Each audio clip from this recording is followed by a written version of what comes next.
Salut tout le monde, c'est Raito, on se retrouve pour la review du chapitre 72 de Fairy Tail. Et le chapitre est juste super cool, on a un chapitre qui fait plaisir. Et comment dire que la team Fairy Tail s'est fait totalement défoncer dans le chapitre. On va voir ça ensemble, tu peux liker la vidéo si jamais elle te plaît. Surtout abonne-toi si tu aimes Fairy Tail, cette chaîne est faite pour toi. Et vous êtes très nombreux à me demander comment regarder Fairy Tail la quête de 100 ans. Parce que beaucoup d'entre vous ne lisent pas forcément les scans, vous attendez l'animé mais il n'y a pas d'animé. Du coup comment les lire? Vous tapez tout simplement sur Google Fairy Tail 100 Years Quest Scan.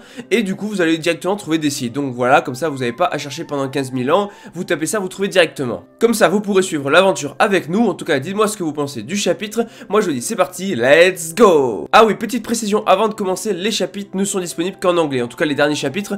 Donc du coup vous pourrez lire tous les premiers chapitres, juste les 4-5 derniers sont en anglais, mais voilà. Alors on commence directement le chapitre avec Toka et la sorcière blanche, à savoir Faris, qui ne savent pas du tout où aller parce qu'ils sont totalement perdus. Ils sont en plein milieu d'une forêt, enfin d'un endroit, voilà, avec des montagnes et tout. Ils ne savent pas du tout où aller. Et donc du coup on a Faris qui va proposer quelque chose, c'est d'aller au temple où vivent les prêtresses, parce que peut-être que justement la prêtresse qui est au-dessus des autres peut les aider. Celle qu'on appelle la grande prêtresse blanche pourrait potentiellement les aider, donc ils vont aller demander de l'aide et tout. Donc du coup c'est intéressant, sûrement un nouveau personnage introduit, ça va être super cool. Après est-ce que ce personnage par exemple est encore en vie? Est-ce que par exemple Selene aurait pu la tuer pendant ce temps-là? Je ne sais pas, mais en tout cas c'est intéressant de voir qu'ils vont aller au temple justement là où il y a les prêtresses, parce qu'on sait depuis un petit moment que Faris est une prêtresse et que du coup c'est une mage blanche. Donc voilà, ça c'est intéressant, mais on va passer maintenant à la suite. Bon, on repart sur le combat entre Lucie et la fille dont j'ai oublié le nom, et comment dire que Lucie se fait défoncer. Donc on a cette fille qui commence à donner un coup de poing à Lucie, et forcément elle a une force démentielle, elle utilise les arts spirituels,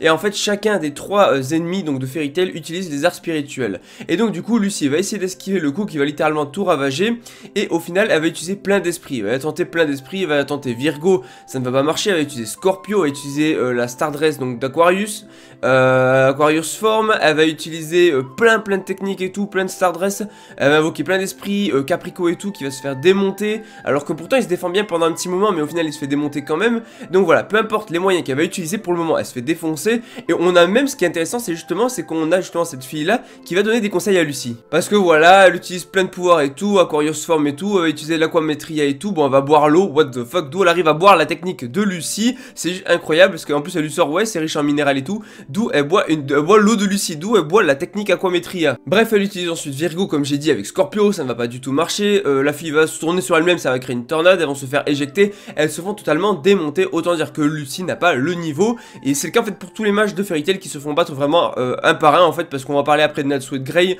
et c'est le même cas que pour eux, ils se font défoncer. Du coup il y a eu Caprico, il s'est fait défoncer aussi, donc il y a eu un petit dialogue intéressant parce que elle aussi, parce que lui aussi il se bat avec des techniques et tout de combat et tout, mais au final elle va le défoncer, et au final on va apprendre des choses, et elle va enseigner des choses, parce qu'elle lui dit que ça fonctionne un petit peu son pouvoir, un petit peu que dans le même délire que celui de Yuko qui invoque donc du coup les yokai, dans le sens où justement plus la personne est puissante, plus la personne est forte, plus elle a du pouvoir, plus les esprits seront puissants, et ça c'est tout à fait logique, ce qui fait que Lucie doit gagner en puissance pour avoir des esprits plus puissants, parce que la force des esprits de Lucie est connectée justement à la force de Lucie, au pouvoir de Lucie, et donc du coup plus Lucie deviendra puissante, plus elle pourra se battre. Mais pour le moment elle est beaucoup trop faible, malgré le fait qu'elle a un certain potentiel, elle est encore trop faible par rapport à cet ennemi là, et donc du coup elle va se faire défoncer, et tant qu'elle ne devient pas plus forte, les esprits ne seront pas plus forts. Mais je sens bien que plus tard dans l'arc c'est possible que tous les gens de Fairy Tail maîtrisent du coup les arts spirituels, les rajoutent du coup à leur technique, et qui deviennent beaucoup plus forts que leurs amis, et les battront tout ça.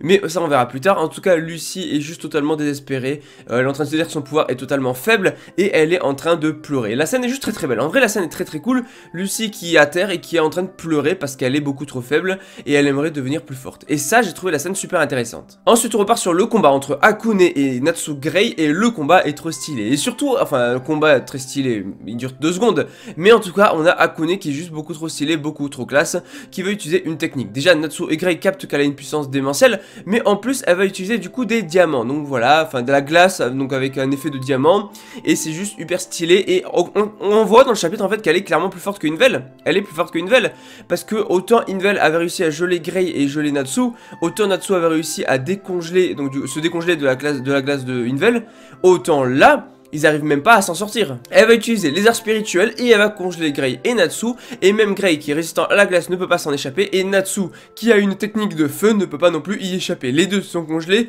et les deux se sont fait avoir, et c'est la fin pour les deux, c'est juste incroyable. Les deux viennent de perdre, pareil pour du coup Lucy, et on a vu dans les derniers chapitres que Erza et Wendy avaient perdu, c'est juste incroyable. Donc du coup on a Akone qui lui dit clairement à Natsu, vas-y tu vas dormir pour l'éternité, et tout le monde est battu, c'est énorme, le combat est incroyable, et autant dire qu'elle est plus forte que Invel puisqu'elle a réussi à geler Natsu et Grey et aucun des deux ne peut s'en sortir. Le combat se finit là-dessus, Fairy Tail s'est fait totalement défoncer, totalement dominé, que ça soit Lucy, Wendy, Erza, Natsu, Grey, ils ont tous perdu, ils ont tous KO, donc on va avoir besoin de l'aide de Faris et de la sorcière blanche, et du coup forcément donc de la grande prêtresse.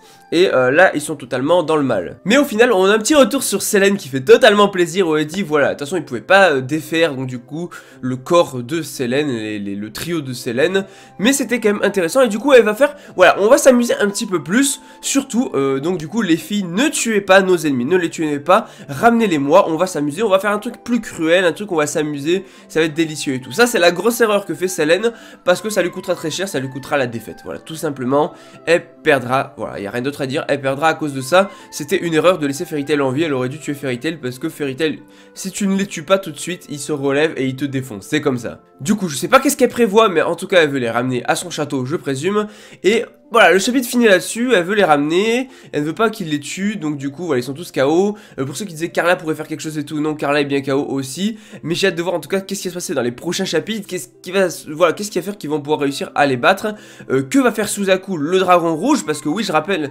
qu'on avait normalement l'intervention bientôt, en tout cas de Diabolos, qui devait intervenir de Suzaku, voilà, est-ce qu'il va se mêler au truc, je ne sais pas, ça va être très intéressant de voir ça, que va faire la grande prêtresse et tout, il y a plein de trucs qui peuvent se dérouler, donc voilà, en tout cas c'est un très bon chapitre, donc likez la vidéo si jamais elle vous plaît, abonnez-vous si vous aimez Fairy Tail, cette chaîne est faite pour vous, vous pouvez me dire en commentaire votre avis sur le chapitre, je vous dis du coup à la prochaine, allez, ciao tout le monde.